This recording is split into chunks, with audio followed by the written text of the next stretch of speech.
Assalamualaikum warahmatullahi wabarakatuh. Nama saya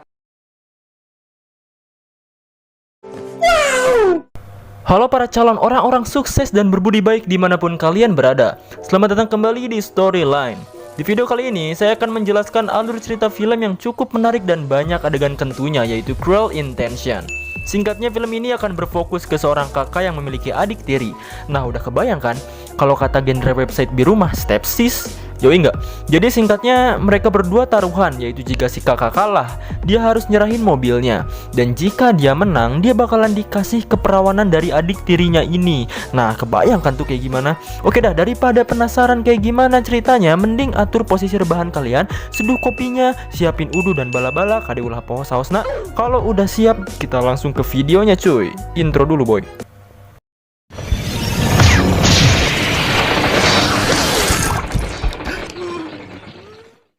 Di awal film ditunjukkan seorang remaja yang tampan dan berani bernama Sebastian. Nah, dia sedang berada di tempat terapi.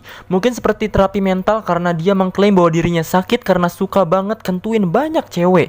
Lalu saat mereka berbincang-bincang, Bastian berkata, "Kamu sangat menarik dan memiliki kaki yang bagus. Jika saja aku bisa memfotonya." Saat Bastian hendak pulang, Bastian lihat foto anaknya si ibu terapi itu. Lalu si ibu itu meletakkan fotonya kembali karena takut anaknya dicabulin si Bastian. Bastian pun akhirnya pergi meninggalkannya. Saat Bastian telah pergi, si ibu tersebut mengangkat telepon dari anaknya. Anaknya menangis karena sedang patah hati. Tapi sayangnya, patah hati tersebut bukan patah hati biasa. Ternyata si anak tersebut menangis karena foto telanjangnya disebarkan di internet oleh seorang pria. Katanya pria tersebut berkata bahwa kaki yang bagus dan aku ingin memfotonya. Sontak si ibu itu menyadari sesuatu. Sambil penuh kesal dan amarah, ibu itu langsung teriak-teriak ke arah Bastian. Bastian hanya senyum penuh kejahatan dan menggandeng seorang wanita lain yang baru saja dia kenali. Anjir, ini nih King of Fuckboy, gila anjir. Lalu di sebuah rumah yang gede sekali, ada seorang wanita remaja juga. Ia bernama Catherine. Ia adalah adik tiri dari si Sebastian. Dia adalah salah satu bintang atau bisa dibilang permaisuri sekolahan lah, yang dicapnya baik gitu. Maka dari itu mereka kedatangan tamu. Tamu tersebut adalah Nyonya Cadwell dan anaknya Cecil. Niatnya si Nyonya ini mau nitipin anaknya Cecil ke Catherine. Karena percaya aja gitu, soalnya kan Catherine punya budi yang baik di sekolah gitu. Lalu Bastian pun datang dengan sangat tidak sopan. Karena kehadiran Bastian bikin gak enak, si Nyonya dan anaknya pun pamitan. Mereka berdua pun ngobrol. Si Bastian bosan dengan cewek-cewek yang ada di sekolahnya karena menurutnya gampang banget buat dipakai. Alhasil si Catherine punya rencana. Catherine bercerita bahwa ia sedang benci kepada seseorang. Seseorang itu adalah Cecil atau anaknya si Nyonya tadi. Kenapa benci? Karena pacarnya berselingkuh sama si Cecil ini. Disitulah rasa benci itu muncul. Si Catherine minta bantuan Bastian buat ngentuin si Cecil ini. Si Bastian pun nolak karena itu mah easy banget lah si Cecil mah. Lalu saat si Catherine lihat-lihat majalah, ia melihat artikel dari seorang murid di sekolah mereka. Artikel tersebut dari seorang anak kepala sekolah yang bernama Annette. Annette. Isi dari artikel itu adalah Annette yang ingin melepas keperawanannya setelah menikah nanti. Lalu si Catherine punya rencana busuk. Rencananya adalah mereka berdua taruhan. Bastian harus menjebol keperawanan Annette. Jika dia tidak bisa, mobil kesayangannya yang mewah akan diambil oleh Catherine. Sedangkan jika ia bisa, Catherine akan memberikan tubuhnya untuk Bastian. Mendengar hal konyol itu, Bastian menolak. Tapi Catherine pun nawarin lagi bahwa Bastian boleh mengencrotkannya di mana saja. Saat itu pula, otak Sagne si Bastian muncul dan ia pun menyetujuinya cuy. Lalu Bastian pun pergi ke rumah bibinya. Ternyata bibinya sedang kedatangan tamu, yaitu si Annette tadi. Kata bibinya, Annette bakalan nginep di rumah bibinya seminggu ke depan. Ini pun jadi kesempatan yang baik buat si Bastian. Tapi sayangnya si Annette tahu bahwa si Bastian ini adalah fuckboy sejati. Alangkah kagetnya si Bastian mengapa dia bisa tahu soal itu. Ternyata kefuckboyan Bastian disebarkan oleh seseorang yang nanti juga tahu seiring berjalannya cerita. Lalu di sisi lain, Annette sendiri benar-benar dingin dan Bastian benar-benar tertantang oleh sikapnya tersebut. Di sisi lain, Cecil sedang belajar biola bersama gurunya Ronald. Saat itu belajar si gurunya malah guru teh goblok. Saat itu pula Catherine nyamperin ke sana dan si Ronald pun pulang karena malu. Singkat cerita, Bastian menemui temannya. Temannya ini gay anjing. Terus dia cerita perihal seorang yang membocorkan kefuckboyannya. Temannya pun mengetahui hal tersebut, bahwa yang membocorkan hal tersebut kemungkinan besar adalah Greg. Lalu mereka pun membuat rencana untuk menjebak Greg. Kebetulan si Greg juga gay, dan dia nggak mau hal tersebut ketahuan juga. Lalu di tempat lain, Cecil dan Catherine sedang tamasya. Mereka bercerita bahwa Cecil dan Ronald ternyata saling jatuh cinta, dan Ronald suka ngasih surat sama si Cecil ini. Akhirnya si Catherine memiliki rencana untuk membalaskan dendamnya kepada Cecil dengan embel-embel ngebantu buat nyomblangin mereka supaya si Ronald ini bisa kentu sama si Cecil, dan Cecil pun menjadi anak yang memiliki citra buruk di mata orang-orang. Lalu Catherine meminta kopian dari surat tersebut.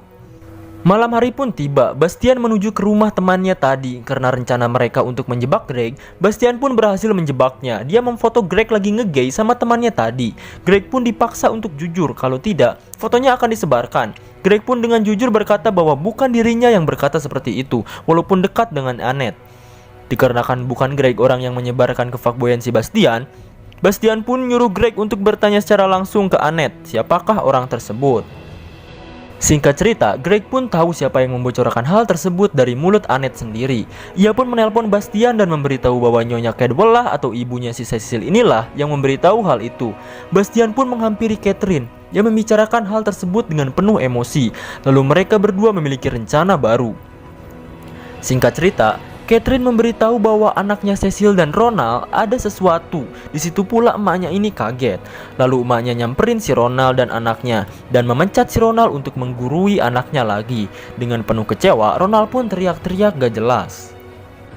Saat Ronald turun dari lift, ia bertemu Catherine dan Bastian, lalu memberikan surat palsu dari Cecil.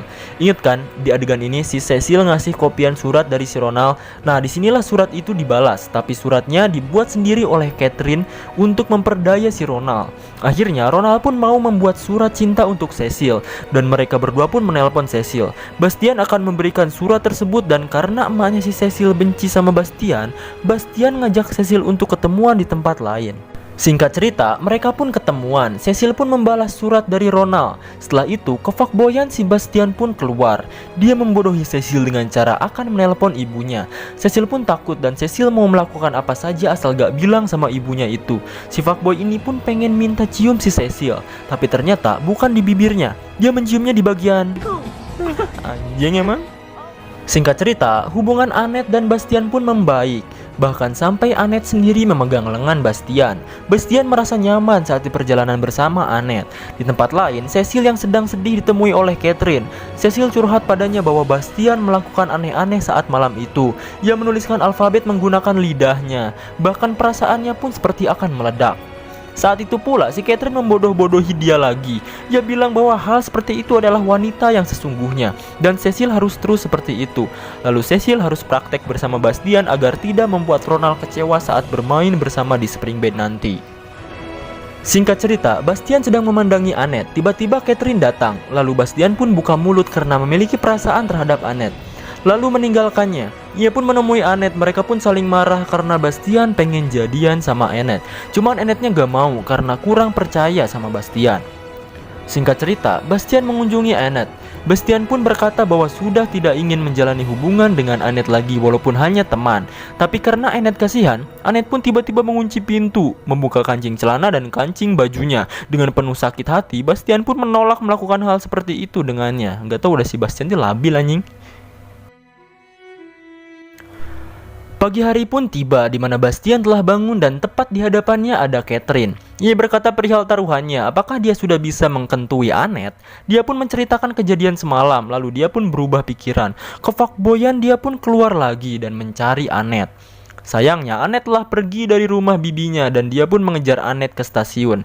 Dan akhirnya si Bastian pun bisa mengkentui Annette dan sepertinya yang kalian tahu, taruhannya dimenangkan oleh Bastian.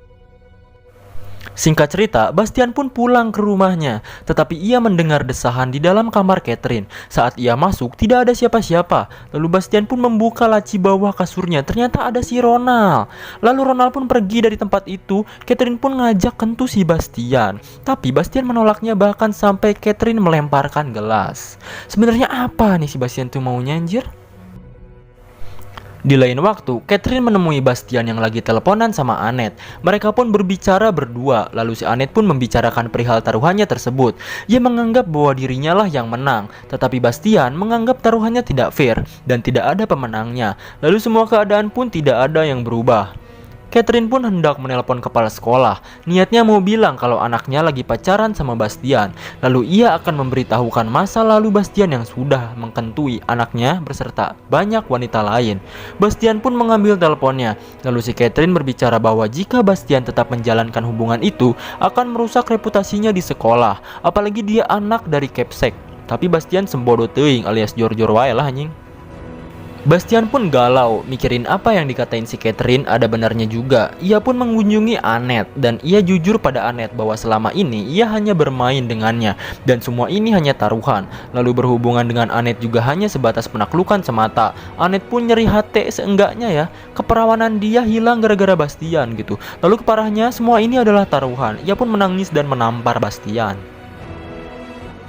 Singkat cerita, Bastian dan Catherine sedang bahagia karena Bastian telah menaklukkan Annette. Tentunya Bastianlah yang memenangkan pertaruhan tersebut. Tapi sayangnya, ternyata semua ini adalah rencana Catherine. Catherine dari awal berencana untuk memanfaatkan Bastian agar ikut taruhan tersebut. Dan Catherine berhasil membalaskan dendamnya pada Cecil dengan memanfaatkan Bastian. Pokoknya semuanya mulai dari Nyonya Cadwell, Cecil, Ronald, bahkan Bastian sekalipun menjadi mainan oleh Catherine. Sungguh anak yang cerdas sekali si Catherine ini.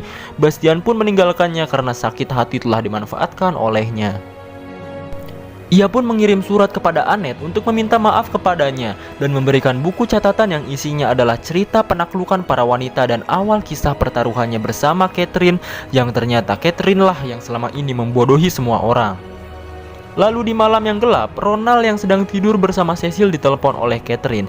Ia berkata dan memfitnah Bastian bahwa ia telah memukulnya dan pergi meninggalkannya. Ronald pun pergi menemuinya. Di pagi hari, Ronald yang sedang mencari Bastian kebetulan menemukannya. Ia akhirnya berkelahi. Lalu saat bertengkar, ada Annette. Ia pun melerai mereka berdua. Saat berusaha melerai, ia pun tersikut dan terpental ke tengah jalan. Disinilah adegan sinetron pun terjadi.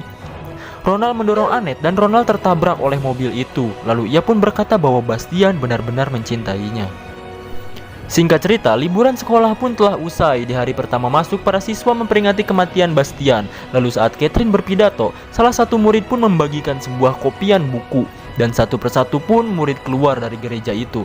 Lalu dengan kesal, Catherine pun keluar dari situ dan banyak sekali orang yang sedang membaca buku. Di situ pula Cecil memberikan kopian buku tersebut. Ternyata buku itu adalah diary Bastian. Isinya adalah rahasia-rahasia dan kejelekan dari Catherine sendiri. Catherine pun menangis dan orang-orang disitulah melihat ke arah mereka. Parahnya lagi, Pak Capsek membuka kalung yang diikat di lengannya. Saat dibuka ternyata ada serbuk narkoba. Begitulah ending dari film Cruel Intention. Cukup gampang emang. Jadi intinya semua ini gara-gara si Catherine yang punya dendam sama Cecil karena menurutnya ia sudah merebut pacarnya. Padahal pacarnya lah yang selingkuh. Lalu ia membalaskan dendam tersebut dengan memanfaatkan Bastian yang bisa memikat segala jenis wanita dengan ilmu kefuckboyannya dan memintanya untuk merusak reputasi Cecil. Nah, karena si Bastian gak mau, karena terlalu mudah, akhirnya ada anak Capsek yaitu Annette yang katanya gak mau dan gak akan deket sama cowok. Bastian pun merasa tertantang dan menjadi peluang emas. Ternyata Bastian malah beneran suka sama Annette dan kelabilannya sebagai remaja pun muncul. Pada akhirnya dialah yang dimanfaatkan oleh Catherine. Tapi endingnya jadi nggak ada yang menang ya. Padahal saya nungguin Bastian kentu sama Catherine anjir. Tapi ya sudahlah, mau gimana lagi cuy.